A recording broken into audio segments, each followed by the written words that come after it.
Hi there, welcome to Transcona Trailer Sales. Today we'll be walking you through your 2025 Impression 44 Stay. We are just going to start off at the back of the unit. If you notice up top, you are pre-mounted and pre-wired for an observation camera, as well as a Lippert collapsible spare system. If you'd like to get set up with either of those, just contact your parts department. They'd be more than happy to help you out. Both are going to be a great addition for your camper.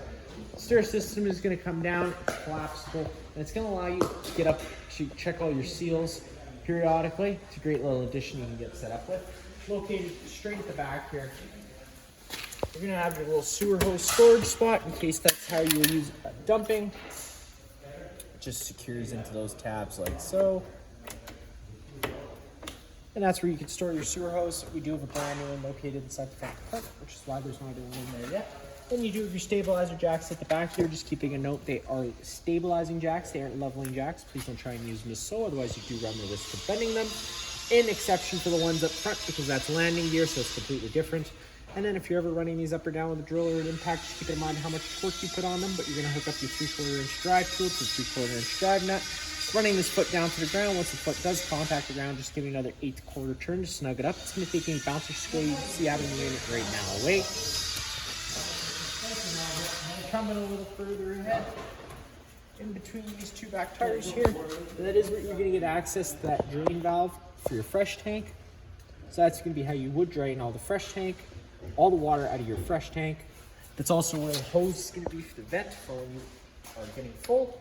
And then coming up right up to here, this is going to be where your main sewer dump areas are. You get your 2 dump valves located there and there with all the corresponding valves. You always want to empty your black ones first, since they're going to be your dirtiest water, and then you can come behind those with your gray ones, which is typically going to be cleaner water filled from your sinks and your showers. Now, because of this unit's your size, I'm going to assume you're parking it somewhere, leaving it for a while, which is great. You're going to probably hard plumb this into a tank of some sort.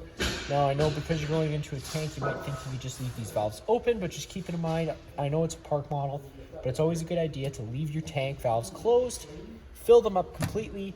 Once they're full completely, then come outside and drain them.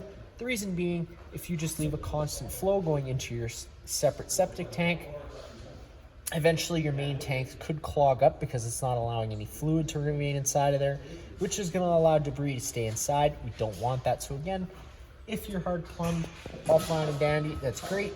But just keep your valves closed, fill up the tanks, and drain them once they're full. Don't leave them open.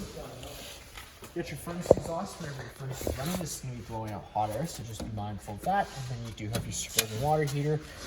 If you've had a camper before, you probably had a tanked water heater, in which case when it came time to winterization, there was bypass valves you had to turn. On this guy, it is the complete opposite. There's no bypass valves you need to worry about. You do want to run antifreeze through it, just of course turning this switch off so that you're turning the unit off. And then once you're done your winterization process completely, just hitting this pressure relief valve and leave it cracked open for the duration of winter. That way, once that antifreeze starts expanding during those cold winter months, it has a place to go and doesn't expand and crack inside your copper coils. You got your main standard 50 amp twist lock connection. Just take a note of that strip on this side. It lines up with this strip on this side. Push firmly into place, turn to lock it in, then you got that threaded collar to really lock it down. If you follow that cord back, you do have your standard 50 amp service plug end. Now, a lot of campsites may not have this here in Manitoba, so we do include this 30 amp dog bone adapter.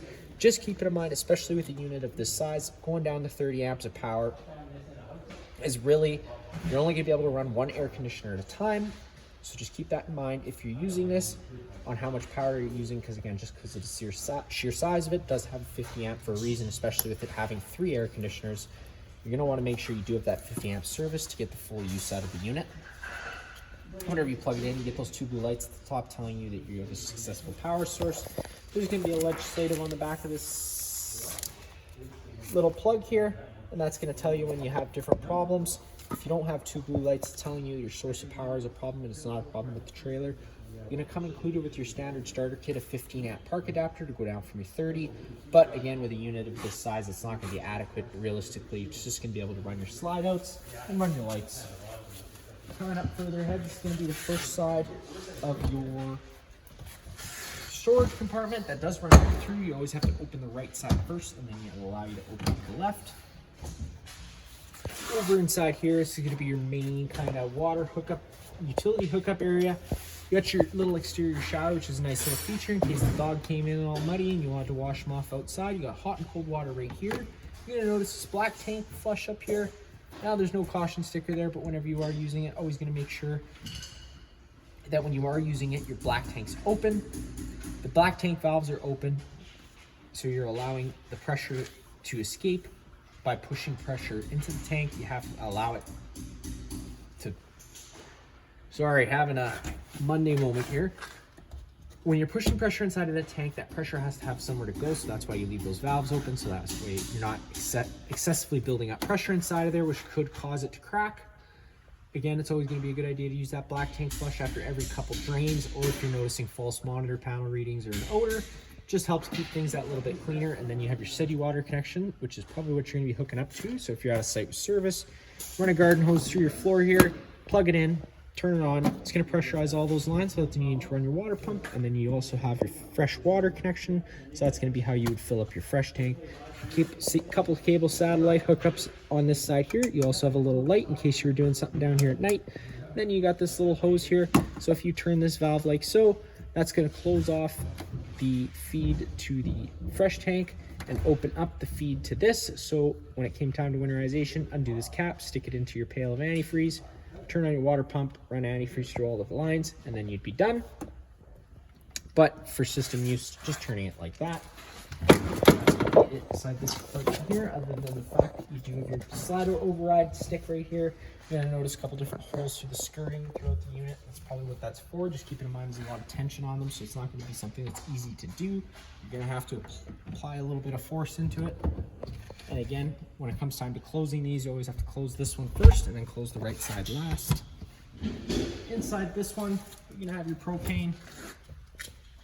Pretty standard, 230-pound propane tanks. Selector valve right up front on the regulator. With it pointed out to this side, you're going to be drawing off this tank. If this tank were to go dry, close it off, take it out, and then you can flip it over to this side and start running off this tank while this is getting filled up.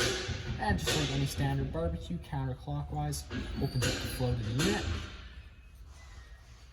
You don't want to open that up all the way and leave it opened. Now you got the front, it's going to be pretty standard. Underneath, you got your two landing leg controls. They are separate, so that again, you get that leveling feature for up front at least. But you might need some blocks underneath those tires. You're never going to want to make those tires off the ground. Lifting this guy up, it's going to be where you get access to your spare tire. It's also inside this big box here is where you're going to find your battery. And then let's say you're hooking up to this unit at night. You got a little docking light underneath here, just on its own little push button. Now, coming around to the other side, that is so that you can run something inside to that front compartment. This guy here, taking those knobs, twisting them. Taking these knobs and twisting them, again, opening up the left side before you open up the right side. That's just the other side here. You got a bottle opener up on the wall. You got a plug-in right here, which is quite nice having that there. And then up on the wall inside, again, you're going to have another light on its own center push button. It's also where you're going to get access to your battery disconnect switch with it in the on position like it is now. The batteries are connected to the unit. Turn it to the off position, the batteries would become disconnected from the unit. You're going to find you got two little portable stereos inside. You also got a mount in case you wanted to mount one outside here. We do have both of them inside for now though, but you can mount one here in case you wanted to do that. Solar controller on the wall. There's going to be a bunch of different settings you can get into with this guy. Gets pretty in depth. I'm going to recommend going over the owner's manual for it, but we do currently have it set up for your basic charging needs. If there's sun outside, it's going to be applying a charge to the battery. Bottle opener on the wall again. Typically, when you first get your unit, these stairs are going to be piled inside of here. I'll go over those stairs in a second once we get over there. Open up this side again. This is just going to be another storage compartment. And this is where your standard starter kit's going to be laying. You got a standard 15-foot water hose, 10-foot sewer hose, and then just some other miscellaneous goodies. Cable satellite outlet right here. Again, that's going to be a nice storage spot for you. Inside this compartment, it's going to seem a little weird, but if you twist and open it up, that's where your main fuse and breaker panel is. Whenever a breaker trips, it'll sit in the middle, so you just have to turn it off and then back on again to reset it. all your corresponding fuses will be on the right. It's probably going to be a good idea to just pick up some extra fuses at one of your local hardware stores. They're always good to keep on hand because when you blow one, you're going to need one to replace it. And then the back of the unit is pretty much self-explanatory. There's not much there. Then you get to your main entryway door. It's going to be your patio sliding door. On your keychain, there's going to be 2 keys. There's going to be a little gray key with a plastic thing attached to it. That's going to be for all your slam latch compartments. And then you're going to have a standard household looking key that is going to be for the sliding patio door. And then of course you got your stairs. This handle slides in and out of the channels like so. Pretty self-explanatory. Then this guy here, pinching the collars on either side. That allows you to lift these stairs really out of place. And then to get them down, just lining them up with their little corresponding mounting locations. You kind of have to slide them a little bit down, making sure that they do lock themselves into place. It does take a little bit of finesse to get it locked into place properly, but once it's locked in, it's locked in. You're good to go, but just getting it locked in is very important. So that side's going to be locked in now. But now you get this side, push it in, push down, with your hand. Might have to give it a little bit of a slam.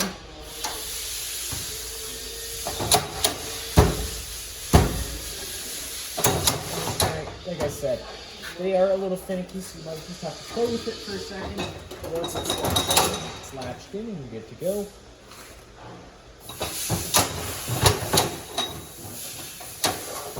Then just lining them up, pushing in on the ears so that you can go down on the corresponding structure. You see, now you get it locked into place. Now you do have adjustable legs. You just have to pull on the silver pins down below and you can adjust these legs so you have nice and long stairs to get inside.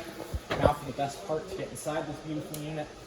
Sliding open that door, you can take a step on inside. First thing you're going to notice off on the right is that fire extinguisher, which is pretty much just like home. Hold your and shoot. Right above the fire extinguisher, you get this little light switch. It's going to turn on some little lanterns outside the door here.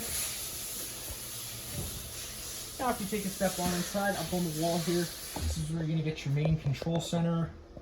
So you got a couple different light switches. One's going to do that awning LED light outside. The other is going to do some main living space lights so you can see what you're doing. Then you got your awning control. So whenever you put this awning out, especially due to its sheer size on this unit, it is a big awning.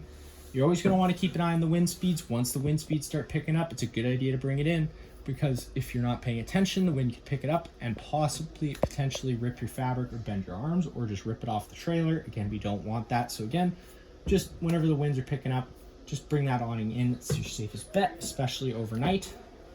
To run the awning out, you just push the hold the out button. The awning's going to start rolling its way out, and once it does reach its full extension, which unfortunately we're not going to get to today because again, just the sheer size of this thing, you're going to see the back of the metal tube and the little flap hang down. Sometimes the flap can get stuck, so you might just have to retract it a couple feet and try pulling it back out again to get that flap to come down. Now that's all we're about to go today. Now, if we were to start raining, if you take any arm, front or rear, you're probably going to need a set ladder. It's down about 6 feet tall, and I'm not even close to reaching it. You pull down on the center of that bottom arm there. It's going to change the pitch of the awning head, allowing water to now run off. Now, if you like that angle better, it's going to allow for more shade underneath. You do the same thing with the front arm. It's going to allow for more shade underneath. Just, of course, before you try and bring that awning in ever, pushing those arms back to straight to their natural positions, so that when that awning's coming in, it's not going to run the risk of bending anything. Now, let's say you had to roll that awning in while it was wet because a storm rolled in. It's not the end of the world. Don't panic. Roll it in, but just at your next earliest convenience. Trying to remember to roll it back out so you can allow it time to dry off so you're not accelerating the growth of mold or mildew. And to bring it in, it's just as simple as holding the in button. The awning's going to start rolling its way in. Now, once the arms contact the side of the trailer, the motor will automatically cut out. While we're waiting for that, we do have our water pump switch, which draws out of your fresh tank, and then this water heater switch, which actually isn't really even hooked up to anything. It's just kind of there because your thermostat for your water heater is just up top here. Push the power button to turn it on and off, up and down at any point in time to change your set temperature. right off the bat, if you have kids, hopefully they're not watching, you're locked to 50 degrees Celsius, just as an added safety feature so kids can't scald their hands, because 50 degrees Celsius is going to be pretty hot. If you push and hold the up button for 5 seconds, it is going to unlock it and allow you to go up 5 more degrees. Now, the way these water heaters are set up is a little bit different from the tank system as well. A good way to know where to set your water temperature is run your hot line at full blast, and wherever it gets comfortable for you is where you want to set that, leave that temperature. Whenever you're using the hot, you don't want to have to use the cold at all, right? So you're just going to want to have to just use the hot. They aren't designed to have the cold running at the same time, because that's going to change the flow of the water. So just keep that in mind whenever you are using it. And then you got all your different tanks. Pushing the button gives you the corresponding level, all the different light switches, and then of course you get your slide out switches. Now, before you ever go to run these slide outs inside or out, before you ever go to run your slide outs, it's always a good idea. You always have to go around the unit, make sure on the outside you're going to have adequate space to run it out so you're not running it into anything. And then of course on the inside, I know it's going to be difficult for some of the slide outs, but try and just do a visual check and make sure that there's nothing that shifted during travel that's going to get caught up between the slide out and the wall, which again is going to cause damage to either or. Both are bad options. So just whenever you are running the slide outs, making sure you are running them individually and trying to be mindful and visual whenever you're running them, making sure they're going out straight and even, and try to do full strokes when you can. It's just easier in the gear system.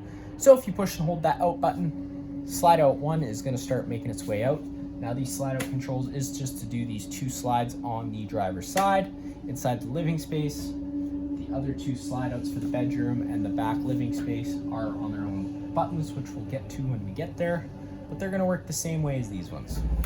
So you heard the clicking, so that slide out's at its full extension. Now we can do our next one.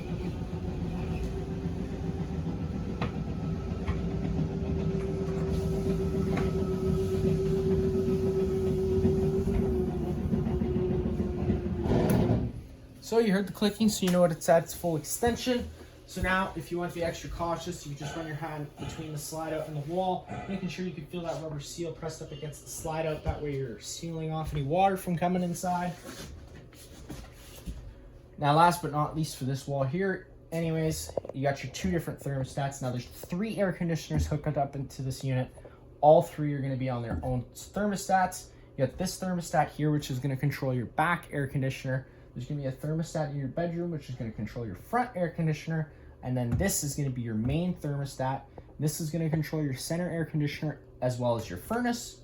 Push it once to illuminate itself. And all these do work the same, by the way. Push these once and they illuminate themselves. Push them again. You can go between your different modes, whether that be cool, heat, or cool plus heat, which is going to determine, it's going to fire up whichever it thinks it needs based off your set room temperature. And then you got dry, which is a dehumidifying mode. I'm going to notice here, you're going to see it says gas or electric for heat. You do only have a gas furnace, so it doesn't matter whichever you try to fire it on, it is going to fire the gas one. Now, whenever you go to fire that gas one, just making sure that you do have the propane on and the system purged. We'll go over purging once we get to your stove, but just keep that in mind. So push the button once, you get to your different modes, right? Push it again, and then you're gonna get to your fan speeds. So now you can run that fan on either high or low without anything, and it's just gonna move air around using the air conditioner, no heating or cooling involved. But if you turn this over to cool, push enter, you're gonna notice it then says auto. I'm always gonna recommend using auto, as it's gonna turn it into an on-demand system. So if the room's currently 78, and we have the room set to, for example, a reasonable number, which is 68, the air conditioner will run continuously until the room reaches 68 degrees, and then it'll automatically cut the air conditioner off. If you have the fan mode in either high or low, the fan will run continuously regardless of whatever the room's set to. And it's very important whenever you're using the furnace or the cool plus heat option that you have that auto on. Otherwise, again, when the furnace kicks in, the air conditioner is going to still run, and it's going to completely defeat the purpose. Back over to off just to turn everything back off, and it's all done. That's going to be the same for all 3 thermostats. And again, this one's going to control your center air conditioner as well as that furnace. This one's just going to control your back air conditioner, and the front one's going to control the front air conditioner. So we'll just take a step on up, head straight to the front, which is where your bedroom slide's going to be. The light switch is just on this dresser here. Got your slide out control right down to the right of it. push and hold the out button. Again, the slide out's going to start making its way out. Hopefully you did a quick visual inspection, making sure you're going to have enough room on both sides. And this one is going to work the same way. Once it reaches its full extension, it is going to stop moving.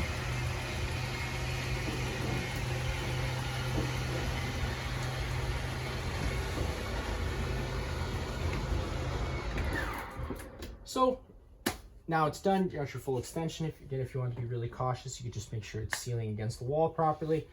For all these air conditioners, they have these louvers here, and sometimes you're able to open these and it's a quick dump station, so it'll dump all its air below us. Because you have a high flow air conditioners equipped in this unit, these don't actually work. You can open them. It's not going to make a difference no matter what the blowing that's air through the ceiling ducting you have throughout the unit. And the furnace is going to be moving its air through all the four corners you have throughout the unit. Now each air conditioner is going to have its own little plastic thing you can pop down, and then you got that black screen in there which also pops out of the way. Now that's going to be the intake screen filter system, so you're always going to want to check all those every once in a while and blowing them out with compressed air as they get dusty. Now this unit is extremely large and it is beautiful. There's tons of storage throughout this unit. Whenever you're using any of the storage inside the unit, just always being mindful of drains, water lines, and wiring. You're not going to be wanting to affect any of that as you use it. And then all the blinds in here are going to work the same way. They're either going to be shades like the white ones we have on the wall, or they're just going to be like these guys, and they're just going to kind of sit where you leave them on one quick pull to retract them back up. And another note, this unit's going to have tons of accent lighting all throughout the unit. You can explore it as you find it. Usually they're just on their own center push buttons. If you push the button and it doesn't turn on, there's probably a switch somewhere close by. You have a versatile bed. Pushing down on the button, the bed moves its way down. Pushing up on the button, the bed moves its way up. Keep in mind, whenever you have to close this slide out, you always have to move this bed up so that the slide out can come all the way in without running the mattress into the dresser. You're gonna have that thermostat, which I told you about right here. On this wall, you have a TV backer. So if you want to mount a TV in the bedroom, it's on this front wall. It's right here. This is where you're gonna wanna do so. You got your cable satellite hookup, and in addition to that, you got that little black button. Turning that on does turn the antenna on the roof. It's also gonna improve radio frequency and telephone frequency. But whenever you're not using the unit, try and remember to turn it off as it does draw battery power. TV backer on the wall, cable satellite outlet, a couple of plugins. Over here, you are prepped for a King Wi-Fi system. Again, just if you want to get set up with that, just contact your parts department. Then right at the front, you got a huge closet. Pulling up on the latch, you're going to notice lots of travel latches throughout this unit. Whenever you're traveling, always being triple sure that all of them are latched, because if you don't, things are going to be allowed to slide around freely and most likely damage, so we don't want that. So if you slide that open all the way, you got some lights on their own center push buttons. On, off, press of a button. Dresser, tons of storage space if you pick up at the foot of the bed as well. You get another little storage space for any sort of blankets that you want to lay underneath there. Again, you're going to notice this travel strap for the bedroom door, and you can also latch it once it's closed using that, just for some privacy. Opening up this door here, this is where you get access into your full main bathroom. The light switch, you got two light switches. One's going to do that selfie light, I call it, on the wall for the mirror. The other one's going to do the rest of the lights inside here. You got your washer dryer combo. Just keep in mind, again, whenever you're using that, it's a high drawing appliance. So you're probably going to want to not be running everything at the same time, just due to the nature of camping. Storage all throughout, standard bathroom pretty much. Other than that, inside your shower, same thing. But again, whenever you're traveling, these are glass, making sure that they're locked into place, whether that be closed or open. Now taking a step down into the main living space. Right here, you're gonna notice you got this different controls that ceiling fan, which you have right up top there. But you can either reverse the movement of the fan, or you can change the speed with buttons. Opening up this door, this is where you get to your half bath, or we call it a guest bathroom. It's just a sink and a toilet. That's pretty much all there is to it. And then this one also has a really cool mirror on it. You're going to notice the Forest River logo light up. If you press the button, it turns on that selfie light, I guess. And then inside here is also where you're going to have your main GFI plug. Now, most of the plugs are going to be hooked up to your GFI in this unit. If you ever have one that doesn't work, just making sure that it isn't set, isn't tripped. You got reset up top, test down below. Just make sure it's not tripped before you panic. Now we'll just get that last slider open quickly so you can really get a feel for the unit once it's fully open. Again, slide out switch, always making sure you're knowing what's all around the slide out before you run it. Another light switch to turn on some more lights back here. And as you're opening it, you're going to notice this couch is folding out. The couch does have to be folded in when you go to close this, otherwise it's going to cause damage to some other stuff around it. So again, whenever you're closing this up for the season, be very mindful of everything and how it is. You'll have this video for future reference. The couch just slides out like so. You got a little centerpiece which has to go up top as well. And then you got your stairs to go up to your top loft where you have some more bedding. It's on a little latch here. Loosen off that latch. Just slide the stairs towards you. It's going to allow those stairs to fold down. Once they're down, they're down. You're good to go. Climb up top. Storage in this thing here, but again, you got to fold those stairs up to get access to it. We'll go back to the bathroom area. You're going to notice right above the bathroom door, you got some storage up top, so putting stuff that you don't really use that often. Then we come to your fridge. This is a beautiful fridge. It's huge, but keep it in mind you got this little thing here. Whenever you're traveling, making sure that's screwed into place so those doors can't open up on you and fly around. And then when you get to your camping spot, just loosen them off, take it off. If you open up the door, you gotta open up the right before you open up the left. The right's gonna be the fridge, the left is gonna be the freezer. Closing them, you got that little lock button. You just gotta push and hold the lock button. Sorry. Push and hold the lock button. Unlocks itself. At that point, you can change the function, and that's just gonna change what your different temperatures are. So wherever you find you like them, that's where you leave them, and then lock it back up again. So that way the touch screen can't work. Nobody can change anything. Sink area. Probably one of the coolest sinks I've seen in an RV in a long time. So it comes with this double cutting board thing. You got these tray inserts. So this is what they call a vegetable washer. So if you turn this knob to the left, obviously when you first turn it to the left, it's going to be cold water.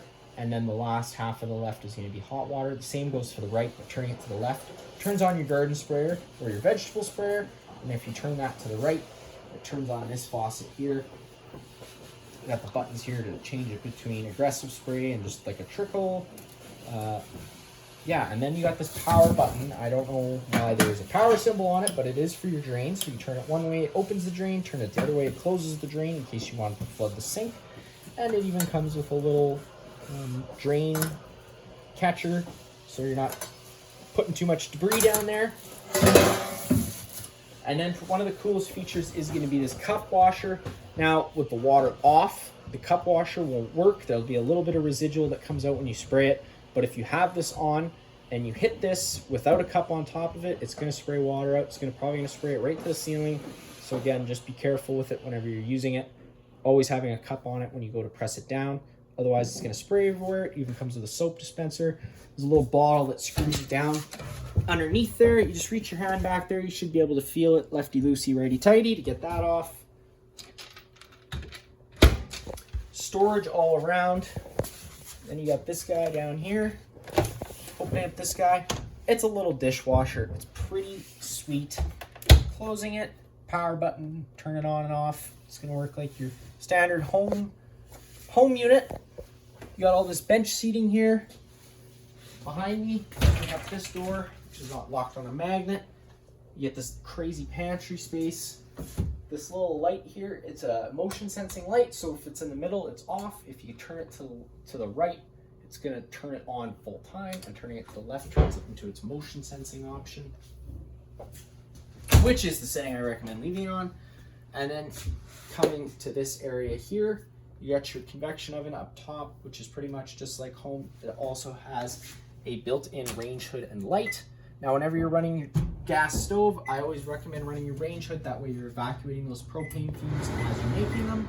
And because we're talking about propane, we got our LP detector right here at the center of the island. If that guy ever starts going off, don't panic. Just open up some windows and vents, turn off the main supply of propane, get some fresh oxygen inside of here.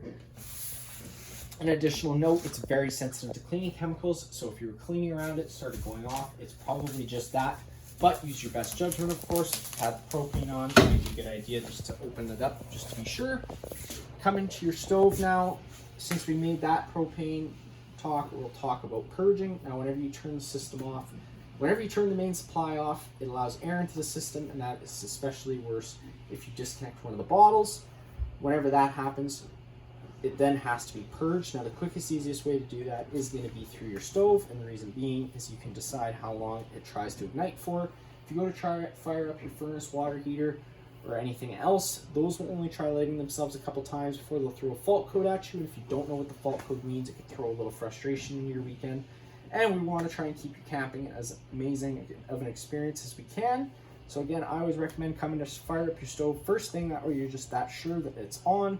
When it comes to purging it, it can sometimes take a few minutes. Today it's going to fire up pretty quickly just because I just had the system running earlier. So pushing this knob over to the high option, you're going to see it fires right on up. Now I'm going to mention, because it's a gas stove, if you ever turn one of these on and you don't hear the clicking, don't keep it on, because it'll allow the gas to build up, and then let's say that one of the igniters does kick in, you're probably going to lose some eyebrows and eyelashes, as there's going to be a small combustion. So we do want to avoid that. So whenever you're running it, always be mindful that you're hearing that clicking so you know it's lighting. And let's say you go to light it and it fires up and it kills itself, make sure you turn both of them off and then start them again individually. So again, you're not having that buildup of gas, and eventually they all should light and hold their own.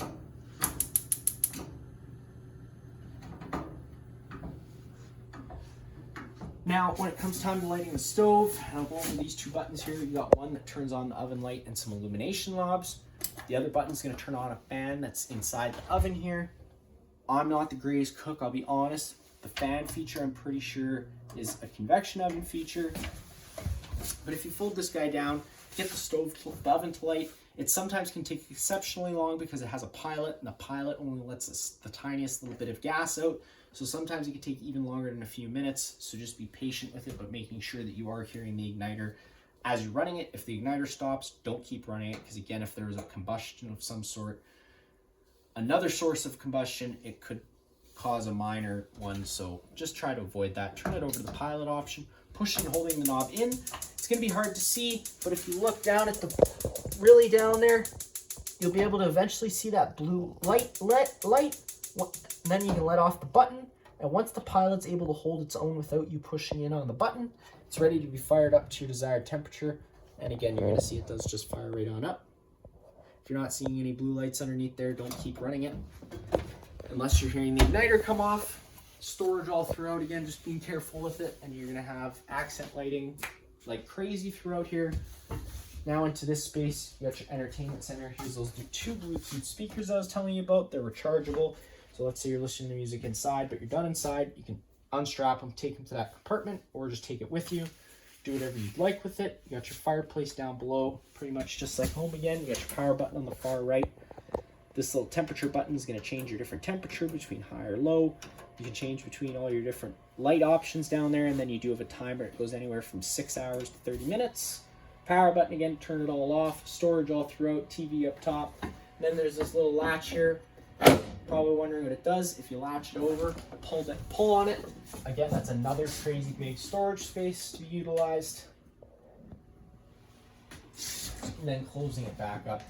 And of course, if you were to be traveling, always triple checking that you've got this latched. TVs aren't cheap to replace. We already went through the whole couch system, and then last but not least would be going up to the bunk space, because it's going to be pretty tight for both me and the camera person to get up there. We won't go up there.